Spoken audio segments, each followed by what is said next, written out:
All right, welcome back to your favorite podcast on the planet, Realty Talk. I am Paul Hansen.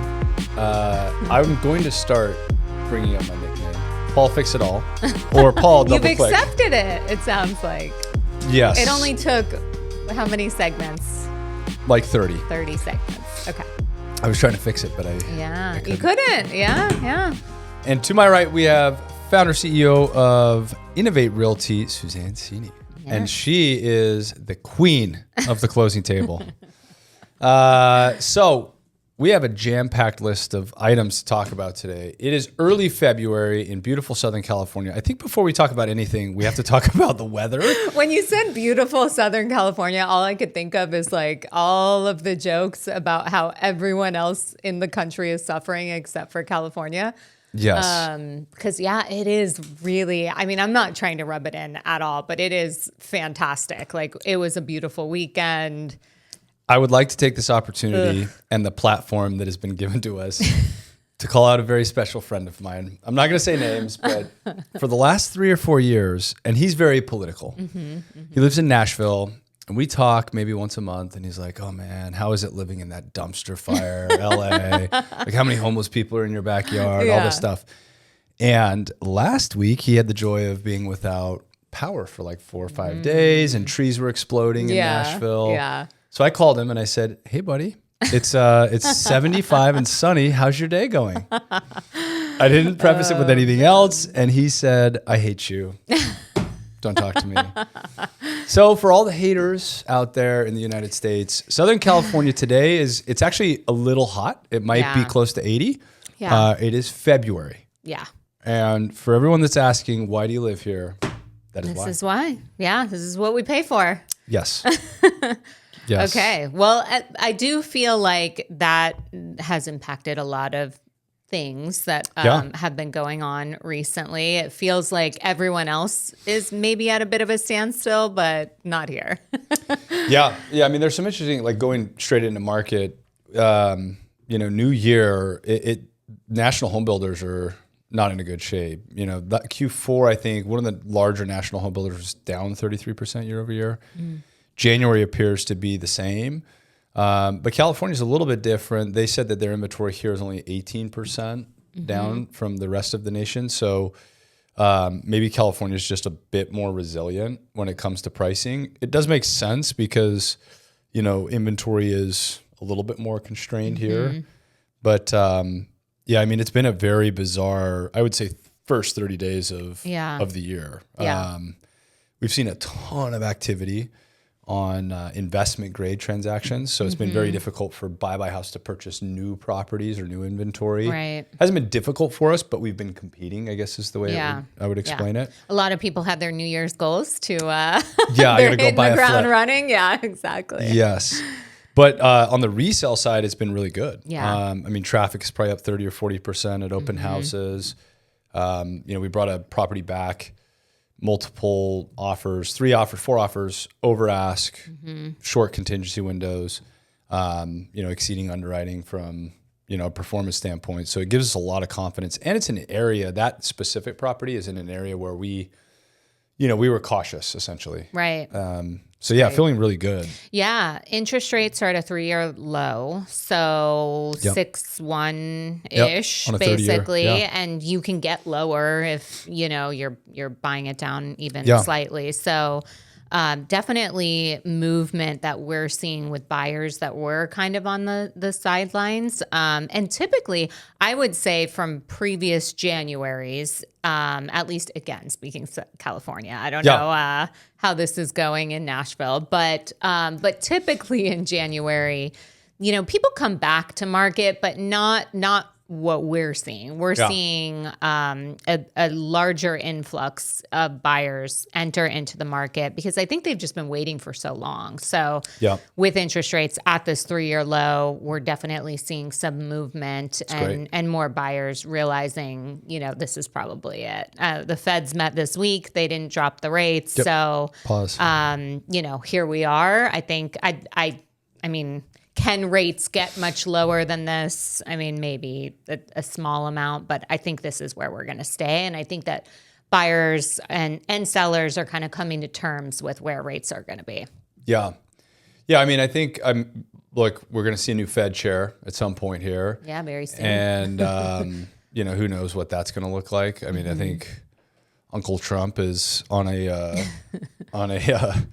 I don't know what you call it. A mission or a tirade to get rates, Fed fund rates lower. But it'll be intriguing to see what occurs there. But I do think you're right. Like, if you've been sitting on the sideline and you had heartburn around a mid 6 or a high 6 and they're at 6.1 now, you lost some opportunity, I would say, during that window, and now's the time. Yeah. So, well, speaking of, January, February, January's over. So it was, there were a lot of jokes about January being very long, that you felt every day of January, every 31 days, which I think we can relate to. I feel like we had a really busy but good January with all aspects of the business. But so, transitioning into February, I think February is where we mostly see kind of, that slowdown from that January push that we talked about. Yeah. So I thought it might be good to talk through what people can do. We have a lot of agent listeners, and what it looks like to kind of keep that momentum going, and what agents, or, even on your side of things, really what people should be doing to keep the momentum going in February instead of, the usual fall off. Yeah. The gym slow down, all the things. So yeah, I think, there's another analogy, right? I know a lot of people that do dry January, and they're like dying for the end of the month to come. And then they launch into February and they just, maybe take a couple steps backwards. Yeah. On dry January note, we talked about dry January. How do you feel? I mean, is that what do you think? So I've actually never done January. I've done sober October a couple times. Okay. I did 2 years in a row where I took 30 days off and did hot yoga every day. Okay. I wear the little Oura ring or whatever. I slept worse. You slept worse. Okay. Yes. I didn't gain or lose any weight. Yeah. And I felt no difference. Yeah. So, I'm not like a heavy drinker as a whole, but, and so I'm sure if that's the pathway you're headed down, maybe it's a good thing to reset. Yeah, I think if you need a reset, it's good to reset. But I also feel like anything in excess, it doesn't matter what month it is. You should probably, take some time to really think it through if it's benefiting you and your body. You know? But to me, this is like, this conversation is good, and I'd love to go right into the real estate piece, but it's the same as everything in life. Yeah. I don't know if we've never probably really talked about it on this podcast, but I love running distance. And there's a similar analogy in marathon running, and you get to the start line and everyone's all excited and there's cheering and there's people and all this stuff. And so usually that first mile or two is really quick. Yeah. It's faster than you intended it to be. And the long-term consequences at mile 24, 25, and 26 are pretty great. Brutal. Yeah.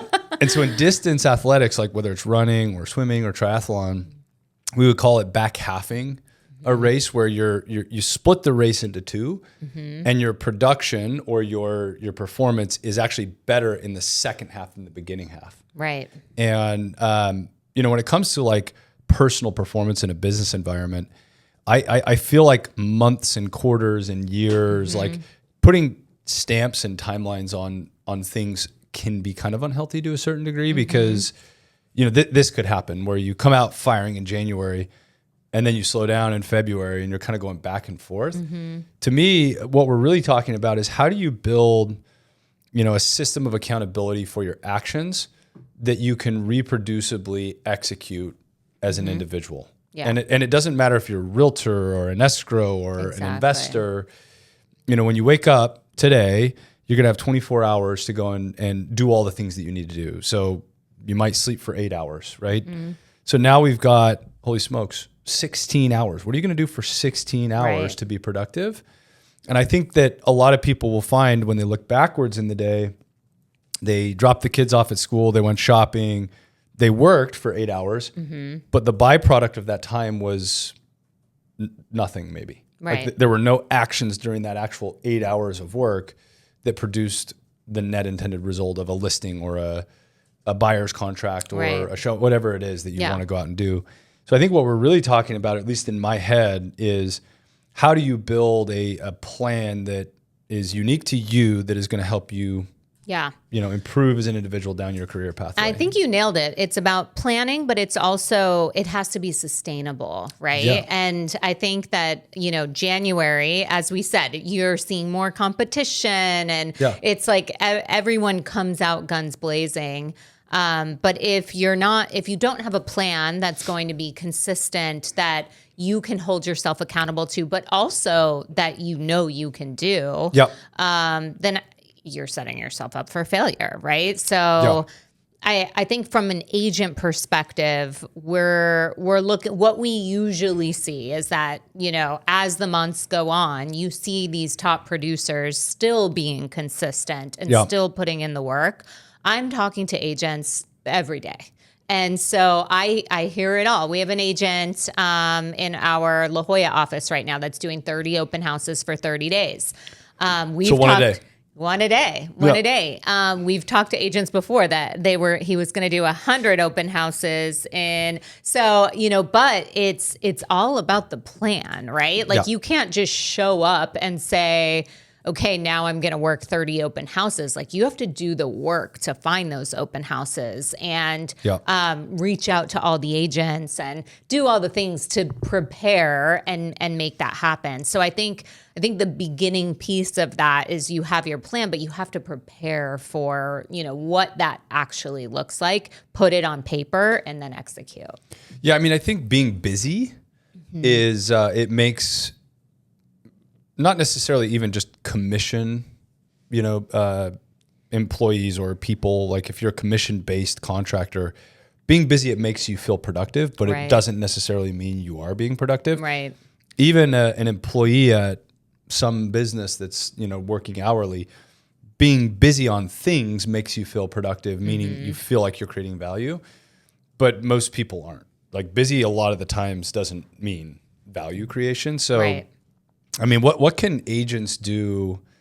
If you had a slow or a fast January, what can you do as a real estate agent that's trying to improve your business to actually go and create value in February? What do you think those top 3 or 4 things are? One thing I want to touch on before I go into that, I think that oftentimes, and especially for commission-based, as you said, for real estate agents, let's look at January. We just had a ton of agents come out the gate and put out a ton of effort, right? Yep.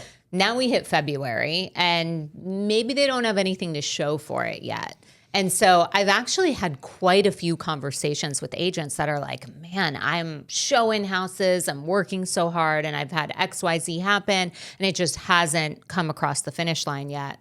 But, maybe it will, maybe it won't. There are always, other things that can come into play where it's like, okay, I've been showing a buyer, now they want to go with their uncle, We've seen a lot of that lately. But ultimately, it's all about continuing to stay consistent with the things that you're doing because, as you said from the beginning, our business it's not weekly. It's, there are cycles to it.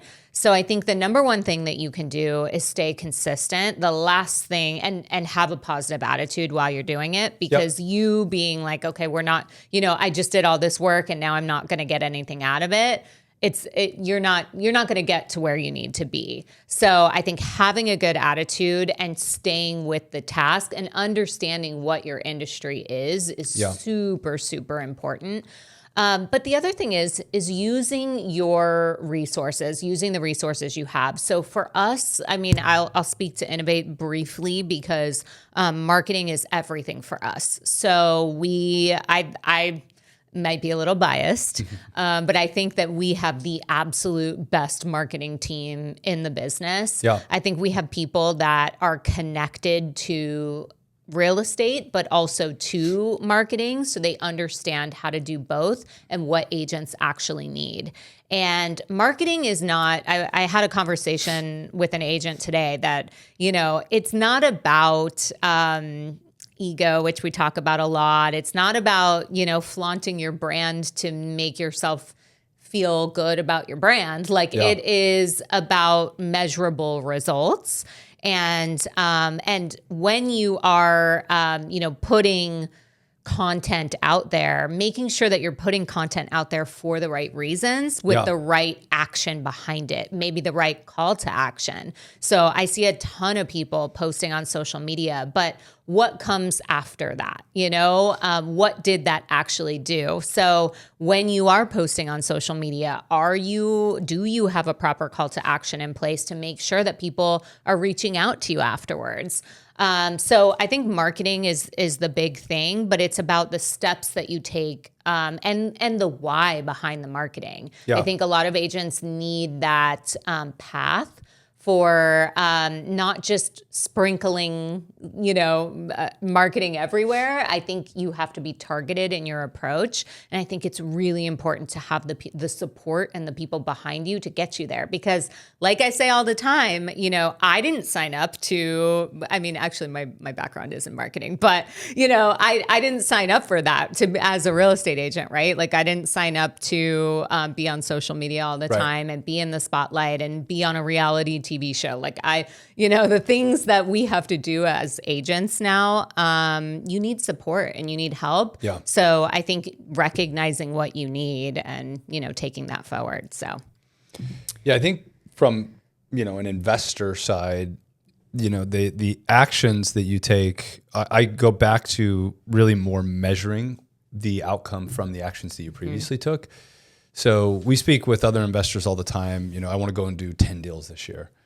And I always ask the question, okay, how many did you do last year? And, what held you back from reaching whatever that goal is that you did have? And I think as an investor, the tricky part for us is we have acquisition. You got to go and identify an asset that you like, that you can execute on. You have execution of the construction, which is cumbersome. It's design and it's, purchasing and it's all that kind of stuff. And then it's marketing to go and sell the asset. And so you really, if you're building a business for scale, if you're small, you can do all of those things or oversee all of those things. If you're going to build a business with scale, you've got to have different departments that interact together in a seamless way. And I go back to measuring, right? So if your goal is to acquire more properties in 2026, then you've got to look at how much time it takes you to look at a property, underwrite it, assess it, write an offer, and then what your percentages are once you open an escrow and they get it across the finish line. And there might be certain things that you're doing on the acquisition front that don't yield that net result of 10% or whatever you need it to be. And so then you'd want to question and change those things. In our business, nothing is more important than time. So construction timelines, which really start from a scope of work.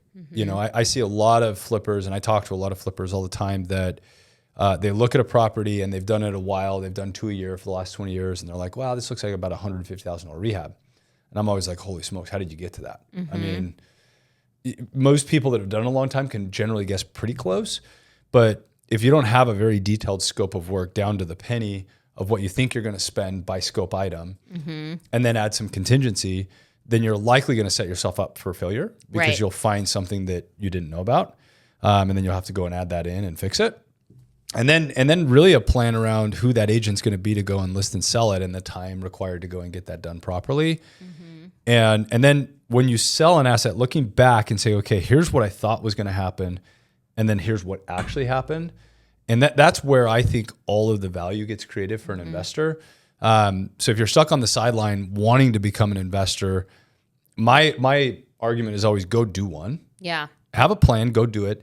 And then where you're going to learn the most is when you do what I call a post-mortem and you look backwards and say, okay, here are all the actions I took and here's the net result. And how far off is that from what I thought was going to take place? And, I think that's transferable into any industry, like, real estate agents included. You touched on agents saying, hey, I'm going to go and do 30 open houses over 30 days. Okay, that sounds good in theory, but what is the net intended result? Right. Like just showing up to a house and saying, hey, I'm an agent doesn't really mean anything. There are 500,000 other people that could do that today in California.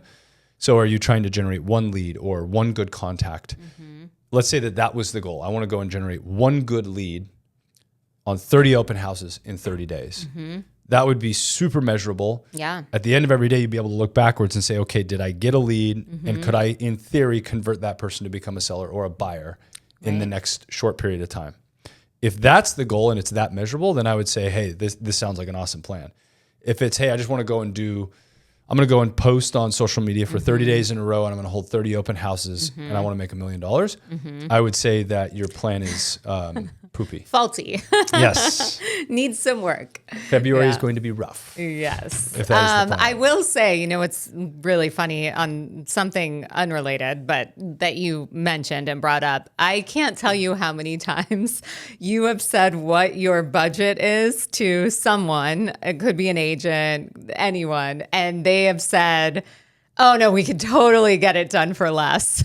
Yeah. And then when they actually peel back the layers, they're like, oh yeah, no, that's actually pretty spot on. So I think knowing your numbers is so important. And I think, especially for us as agents, I think it's a great learning lesson for agents in general, because I think we're involved to some degree with construction, but we're not paying the bill, and oftentimes I think we have an idea of what costs can be. I mean, even for me, I will say, thankfully, I see it now all the time. Yeah. But even before that, when I was running a brokerage, it had been a while before I was helping sellers directly with contractors. It had been 10 years. Prices change, Rapidly. So I think it's important to keep a close pulse on that. And, fun fact for agents, it's always more. So, Unfortunately, that's the joke in the world of contracting, right? You get a bid and you can always, if it's a retail contractor and it's a bid and you're not an investor, I always say double it and then triple the amount of time they say that it's going to take to complete. Yeah. I had this exact conversation a week ago. We looked at a property and an agent was very vocal saying, oh my gosh, this flooring job should only be like $15,000. And I said, oh, well, let's slow down a minute. What do you mean by 15,000? We'll take the floors out and we'll put new floors in and it'll be 15,000. And I said, okay, let's slow down. So what are we going to do with the baseboards? Are we just going to leave them? Yeah. And then put quarter round down? Well, no, that would look like shit. Oh, okay. So we're going to take the baseboards off. Yeah. Okay. And then if we do that, does it make sense to leave the casing in? Because the casing around the doorways isn't going to match the baseboards. So do we leave that in? Or do we put new baseboards and then just leave the old ornate casings? And it's well, no, we got to replace that. I'm oh, okay. That makes sense. So in this small area where it's sloping a little bit, do we just keep it sloping or do we self-level that? And then do we double check and look at the foundation? They're oh shit. Yeah, it all kind of adds up, huh? Yeah. So by the end of it, it was okay, this is if we're going to fix it and do it right, this is going to be the way we have to do it. Yeah. And just for clarity, I've made every one of those mistakes. Yeah. I've put product out where you look at it and you're oh, this is not good. So it just takes time. But the post-mortem, I guess, is the way I explain it. Looking back at whatever actions you took and getting very clear on the net result of those actions. Right. Basically holding yourself accountable to what you said was going to happen and what happened. Right. I think if everyone just did that, it would be an incredible improvement because you'll really see where you're wasting time and money and energy. Yeah. And you're honest with yourself. Yes. In that situation. Yeah.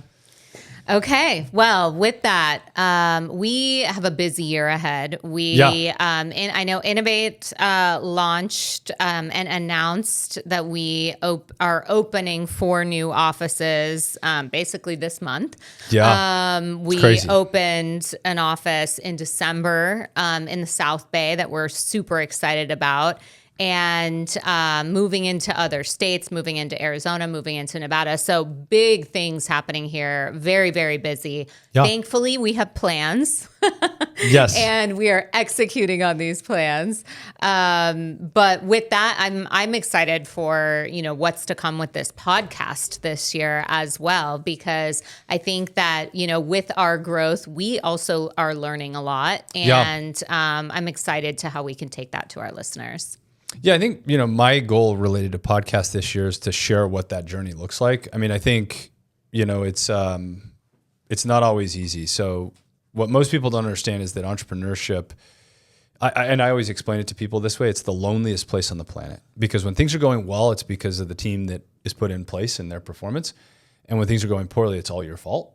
So, we have some lofty goals, and I think it's going to be really, really hard. I mean, I think this year, will be our hardest, regardless of what the market does, because of systems and implementation, and growth is always, it's always just tough. But I think it's also going to be one of the best years that I've had, for sure, because, when we're in the process of creating value and adding locations and growing, the net result long-term will be really, really positive. So I'm excited to be a part of all that. And the team that we have in place is really that's what I was just going to say. I think what I'm most excited about is just bringing all of the right people together, because I think we've got an awesome group of people. So I'm excited for with Realty Talk, because we have some other shows that are going to be airing as well, from some of our agents that are kind of cool topics and unique takes. So our listeners won't only be hearing from us. So definitely excited for that, and really just when good people get together to do good business, good things happen. So we're already seeing that come to fruition. So anyway, excited for our listeners. And if you haven't subscribed, now is the time, I would say. Yeah. And you might find that some of our agents produce better content than we do. I hope not. They won't have the nicknames, but I have sat in on a podcast shooting, and it was really good. Oh, yeah? Yeah. Okay. Yeah, all right. really good. Okay. Well, with that, I think that's a wrap. We are going to be back in another week to talk Realty Talk, all things in the market.